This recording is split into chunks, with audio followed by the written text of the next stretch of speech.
পশ্চিম এশিয়ার যুদ্ধ পরিস্থিতির কথা যখন বলছি, অষ্টম দিনে যুদ্ধ পরিস্থিতি কোন জায়গায় দাঁড়িয়েছে একবার দেখাবো আপনাদের।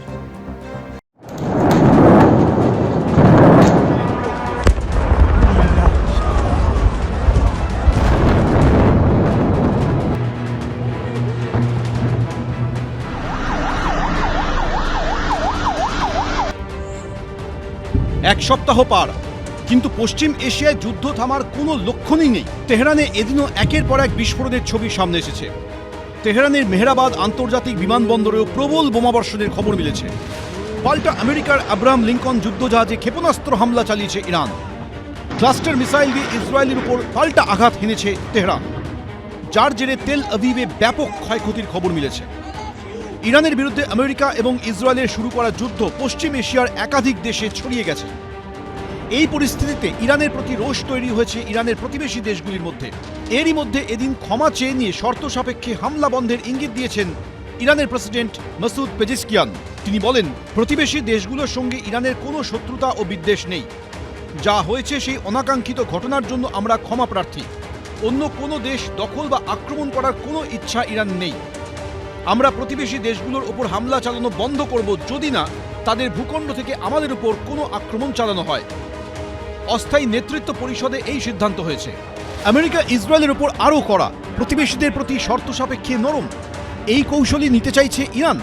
যদিও এদিনও দুবাই বিমানবন্দরে ইরানের ড্রোন বিস্ফোরণ হয়েছে। অন্যদিকে ইরানের প্রেসিডেন্টের এই বক্তব্যকেই নিজেদের জয় হিসেবে দেখছেন আমেরিকার প্রেসিডেন্ট ডোনাল্ড ট্রাম্প। সমাজ মাধ্যমে তিনি লিখেছেন, ইরান যেখানে নরকের মতো পরিস্থিতি, ক্ষমা চেয়েছে এবং পশ্চিম এশিয়ার প্রতিবেশীদের কাছে আত্মসমর্পণ করেছে। প্রতিশ্রুতি দিয়েছে তাদের লক্ষ্য করে আর হামলা চালাবে না। ইসরায়েল ও আমেরিকার লাগাতার আক্রমণের কারণে এই প্রতিশ্রুতি ইরানের। পশ্চিম এশিয়া দখল করে শাসন করার চেষ্টা করছিল ইরান। হাজারের বেশি বছরের মধ্যে প্রথমবার ইরান পশ্চিম এশিয়ার দেশগুলোর কাছে হেরে গেছে। তারা বলেছে, ধন্যবাদ প্রেসিডেন্ট ডোনাল্ড ট্রাম্প, আমি পাল্টা অভিবাদন জানিয়েছি। ইরান এখন আর পশ্চিম এশিয়ার শক্তিমান জবরদখলকারী নয়, তারা পশ্চিম এশিয়ায় পরাজিত। একটা বড় আঘাত এসছে দুবাই এয়ারপোর্টে, এবং সেটা বেশ বড় সড়ো, কারণ দুবাই এয়ারপোর্টের কি বলে বিমান ওঠা নামা আপাতত বন্ধ আছে। তার পাশাপাশি আর একটি খবর থেকে দেখাচ্ছে যে ইরান বলেছে আর যে সামরিক ঘাঁটিগুলো রয়েছে মার্কিন যুক্তরাষ্ট্রের পশ্চিম এশিয়াতে, সেগুলোর প্রতি আর সেভাবে আঘাত করবে না। কিন্তু এখনো পর্যন্ত ইরানের যেসব ওয়েবসাইট রয়েছে, ইরান সরকারের যেসব ওয়েবসাইট রয়েছে, সেখানে এ ধরনের কোনো তথ্য আমি অন্তত পাইনি।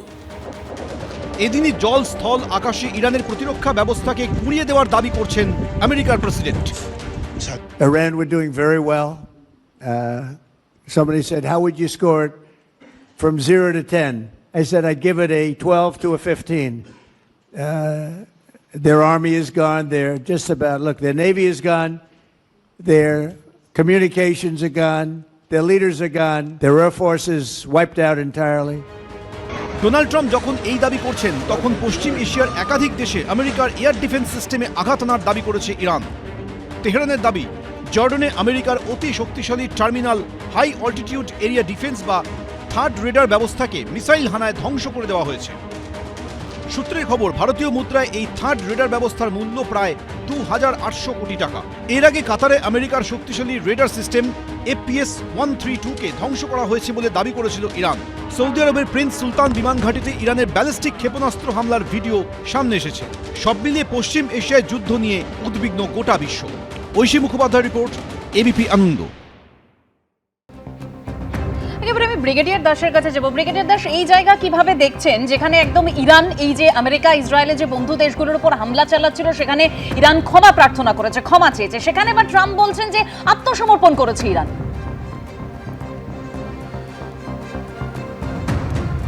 দেখুন, ইরানের এই নতুন স্ট্র্যাটেজি যেটা অবলম্বন করেছে তার পিছনে তিনটে কারণ থাকতে পারে আমি যেটুকুনি বুঝি।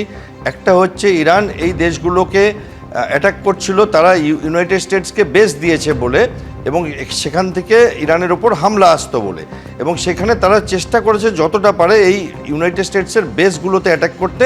কিছু আঘাত তারা হোটেল বা এয়ারপোর্ট বা এরকম জায়গায়ও করেছে।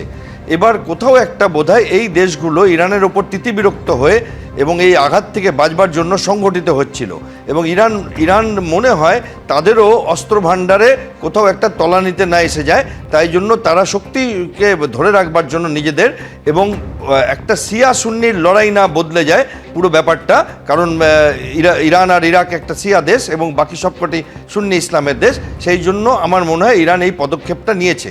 কিন্তু আমি এখানে কোথাও কিছু ভালো দিক দেখতে পাচ্ছি না, আশঙ্কা করছি, কারণ আমেরিকা B-1 বম্বার নিয়ে এসছে এরিয়াতে, যেটা আমেরিকার অতি দ্রুতগামী একটি এয়ারক্রাফট, যার মধ্যে 24টা ক্ষেপণাস্ত্র একসাথে ব্যবহার করবার ক্ষমতা রাখে, এবং এখন অবধি তারা এটাকে মাঠে নামায়নি। আপনারা দেখেছিলেন এর আগে B-2 বম্বার এনেছিল এবং তারা সেই মানে ম্যাক্সিমাম পেনিট্রেশন অর্ডিন্যান্স ফেলেছিল ইরানের নিউক্লিয়ার প্লান্টের ওপরে অনেক আগে, মাস কয়েক আগে। এবার B-1 বম্বার নিয়ে এসছে এবং তারা আমাদের ইন্ডিয়ান ওশনে দেও গার্সিয়া বলে একটা ইউকের বেস আছে, সেখানে শুনতে পাচ্ছি তারা এসছে, এবং ট্রাম্প বলেছে আজ রাতে হবে, এরকম কিছু কথা বলেছে, the big one is coming. এইবার হচ্ছে যে সেইখানে ইরানও কিন্তু কিছু ঝুলির থেকে বার করেছে মারণাস্ত্র, যেগুলো এখন এতদিন অবধি তারা বার করেনি। প্রথম কথা, তারা একটা ক্লাস্টার বোম ব্যবহার করেছে, যেটা সাধারণত ব্যবহার করা উচিত না এরকম যুদ্ধে। দ্বিতীয় কথা, তারা দুটো ক্ষেপণাস্ত্র ব্যবহার করছে, একটা হচ্ছে ফাতা 2 এবং আরেকটা হচ্ছে খোরানশাহার 4। এইগুলো শব্দের থেকে 12 থেকে 15 গুণ দ্রুতগামী, কোনো রাডার পৃথিবীর এইগুলোকে আটকাতে পারে না, এবং এদের ক্ষমতা ভালো, এবং ইরানের এই টেকনোলজি যদি ব্যবহার করে, যদি ধরে রাখুন যে কোনো এয়ারক্রাফট ক্যারিয়ারের ওপরে এটা ব্যবহার করলো বা এমন কোনো জায়গায় ব্যবহার করলো, জেরুজালেমে ব্যবহার করলো, তাহলে সত্যিকারের ব্যাপারটা অন্যদিকে ঘুরে যেতে পারে, কারণ ইরান একটা মরণ কামড় দিতেও পারে। এবং এমন এখন অবধি যা দেখতে পাচ্ছি, ইরানের উদ্যম বা শক্তি বা জিদের শক্তি ক্ষয় হলেও জিদ বা উদ্যমের তলানিতে এসছে এমন কোনো ইঙ্গিত আমি পাচ্ছি না। আমার মনে হয় তারা ওই 9টা দেশকে 8টা দেশকে ছেড়ে দিয়ে এখন একদম কনসেন্ট্রেট করতে চাইছে আমেরিকার ওপরে আর ইসরায়েলের ওপরে। এবিপি আনন্দ, এগিয়ে থাকে, এগিয়ে রাখে।